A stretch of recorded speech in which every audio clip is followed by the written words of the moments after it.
मित्रांनो, स्वाभिमान शोध अस्तित्वाचा या मालिकेच्या आजच्या भागात आज आपण बघणार आहोत. पल्लवीला त्रास होत असल्याने शांतनू तिला गोळी देतो.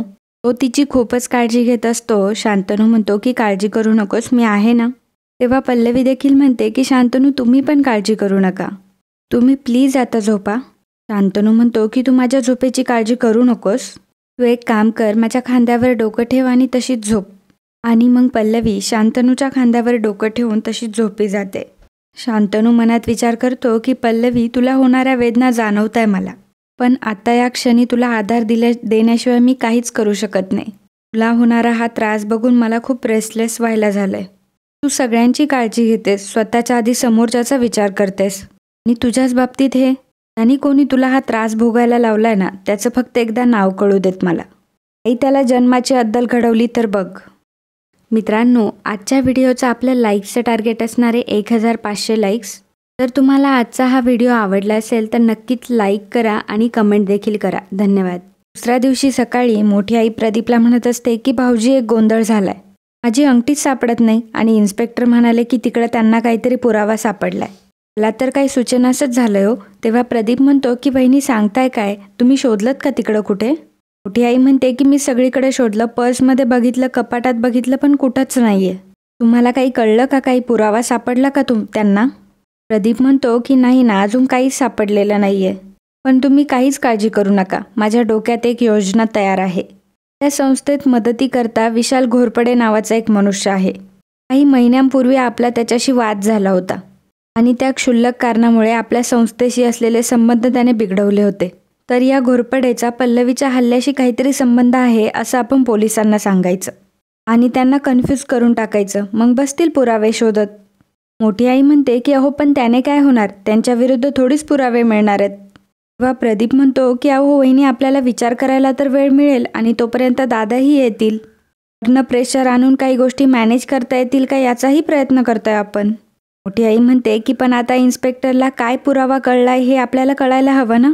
ती माझी अंगठी असेल तर? तेव्हा प्रदीप म्हणतो की पोलिसांकडे काय पुरावा आहे हे आपल्याला काहीच कळणार नाही आता, आणि तुम्ही काळजी करू नका, तुम्ही फक्त ती अंगठी शोधा, मी आलोच, असं म्हणून प्रदीप तिथून निघून जातो.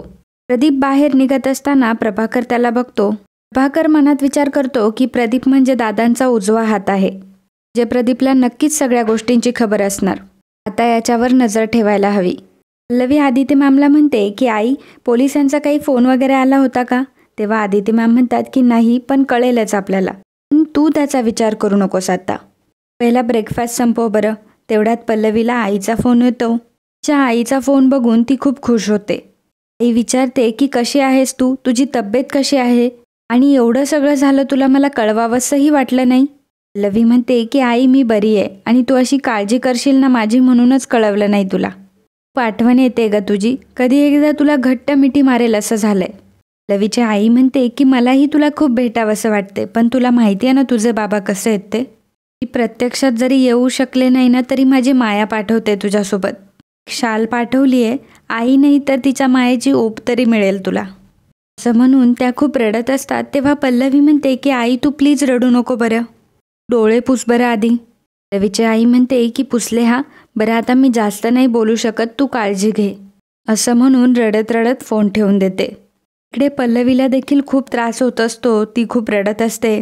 आदिती मॅम तिचे डोळे पुसतात. तेव्हा पल्लवी म्हणते की आई बघा ना कसं आहे, या परिस्थितीत सुद्धा आम्हाला मायलेकींना भेटता येणार नाही. बाबांनी एकदा या परिस्थितीत मला समजून घ्यावा असं वाटतंय. मोठी आई आणि मोठे काकांच्या सगळी कारस्थानं उघड करण्यामागे हेही एक कारण आहे. निदान माझ्या आणि माझ्या वडिलांमधलं तुटलेलं नातं पुन्हा एकदा तयार होईल, माझं माहेर मला पुन्हा एकदा मिळेल. आदिती मॅम म्हणतात की हो ग पल्लवी, मी समजू शकते हे. वहिनींनी सत्तेच्या हव्यासापोटी कित्येकांची आयुष्य बर्बाद केली आहे. मला खात्री आहे, जसं माझं सासर मला परत मिळालं ना तसं तुझं माहेर देखील तुला परत मिळेल. तुझ्या पुण्याईचं फळ तुला नक्कीच मिळेल. पोलीस घराबाहेर आलेले असतात तेव्हा शांतनू विचारतो की काय झालं साहेब, तुम्ही म्हणाले की तुम्हाला एव्हिडन्स मिळालाय, त्याच्याबद्दल काही तपास लागला का तुम्हाला? तेव्हा पोलीस म्हणतात की नाही, तपासासाठी आम्हाला तुमचीच गरज आहे, त्यामुळेच आम्ही तुमच्याकडे आलोय. त्यातच प्रदीप तिथे येतो आणि म्हणतो की इन्स्पेक्टर साहेब, तुम्ही इथे, तुम्हाला पुरावा मिळाला का? जे तुम्ही काल सांगितल्यापासून आम्हाला कोणाला चैनच मिळत नाहीये. गुन्हेगार कोण आहे हे आम्हाला कळायलाच हवं. पोलीस म्हणतात की 1 मिनिट दाखवतो. प्रदीप मनात विचार करतो की आता जर ही वहिनींची अंगठी असली तर शांतनूसमोर बोलताही येणार नाही. पोलीस एव्हिडन्स बाहेर काढतात तर ते दुसरं तिसरं काही नसून अंगठीच असते. पोलीस म्हणतात की शांतनू सर नीट बघा, ही अंगठी तुमच्या ओळखीची आहे का? शांतनू अंगठी बघतो आणि नंतर म्हणतो की नाही साहेब, मला नाही माहिती अंगठी कोणाची आहे. पोलीस म्हणतात की एकदा बारकाईने परत बघा आणि मला परत सांगा नीट. शांतनू म्हणतो की नाही साहेब, नाही ओळखता येते. इन्स्पेक्टर प्रदीपला विचारतात की प्रदीप साहेब, तुमच्या ओळखीची आहे का ही अंगठी? प्रदीप देखील नाही म्हणतो. या इकडे मात्र अंगठीची शोधाशोध करत असते. म्हणते की मी सगळीकडे शोधलं तर गेली कुठे अंगठी? मोठी आई बेडच्या खाली वाकून बघते तर अंगठी बेडच्या खाली असते. ती बघून मोठ्या आईला खूप आनंद होतो. ही आई पटकन बोटात अंगठी घालून घेते तर इकडे इन्स्पेक्टर साहेब म्हणत असतात की आमच्या परीने आम्ही प्रयत्न करतोय. मला सांगा शांतनू साहेब, तुमचा कोणावर काही संशय वगैरे? प्रदीप म्हणतो की विशाल घोरपडे.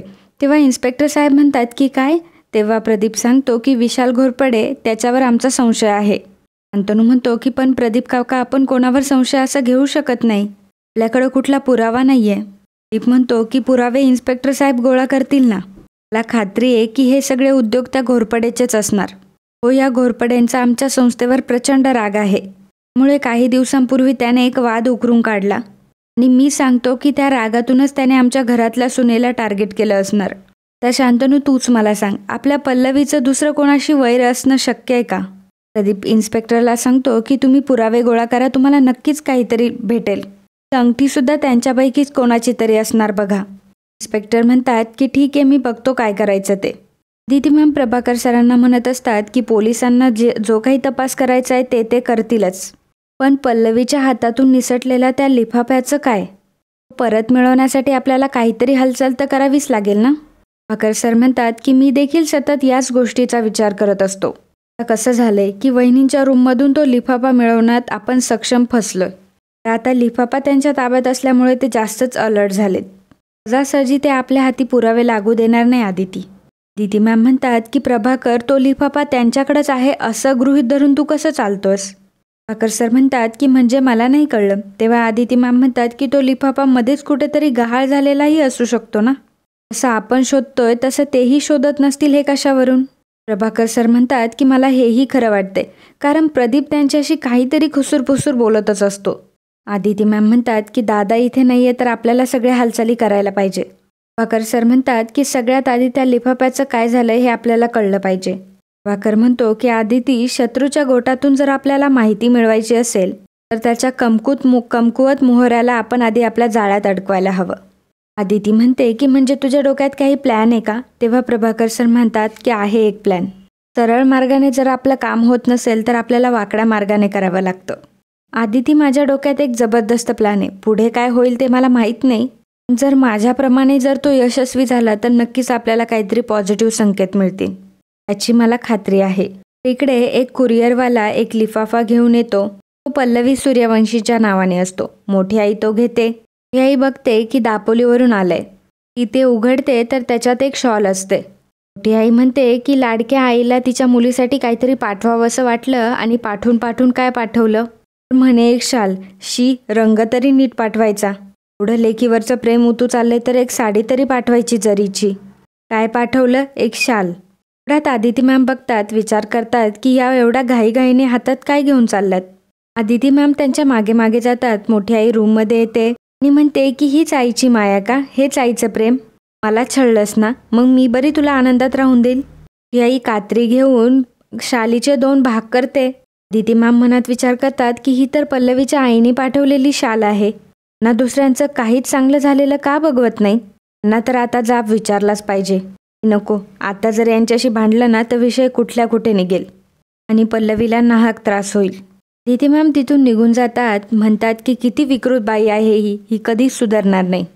आदिती मॅम त्यांच्या कपाटातली एक शाल काढतात आणि पिशवीत टाकतात. प्रभाकर सर म्हणतात की आदिती काय करतेय हे? आदिती म्हणते की अरे काय सांगू, पल्लवीच्या आईने इतक्या प्रेमाने तिच्यासाठी शाल पाठवली होती. बहिणीने ते कुरिअर ताब्यात घेतलं आणि ती शाल कापून टाकली. सर म्हणतात की काय सांगतेस काय? आदिती मॅम म्हणतात की खरंच सुधारणार नाही ही बाई कधीच. मला काय वाटलं की पल्लवी आधीच त्रासामधून जाते आणि आणखी तिला त्रास होऊ नये, म्हणून मला वाटलं की माझ्याकडे एक शाल आहे ना, ती मी तिला द्यावी.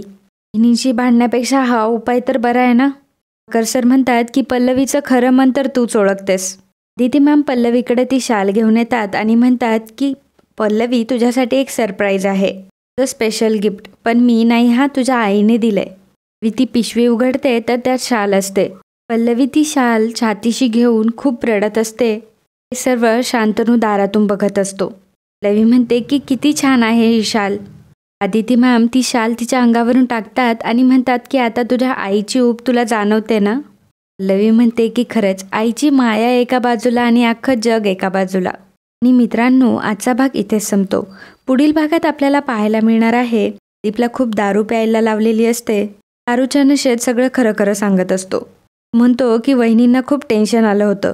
जो पल्लवीवर हल्ला ना असं म्हणताच मोठे काका तिथे येतात आणि त्याच्या तोंडावर पाणी मारतात. मोठे काका मोठ्या आईला म्हणतात की तो प्रदीप काय करतोय काय नाही याच्यावर नजर ठेवायला नको तुला. मोठी आई म्हणते की काय केलं प्रदीप भाऊजींनी. मोठे काका म्हणतात की तो आता प्रभाकर समोर सगळं खरं सांगणार होता. मोठे काका शांतनूला म्हणतात की तू पल्लवीची नीट काळजी घे. शांतनू म्हणतो की पल्लवीची काळजी तर मी घेईलच, पण ज्याने कोणी पल्लवीला हा त्रास भोगायला लावलाय ना त्याला मी सोडणार नाही.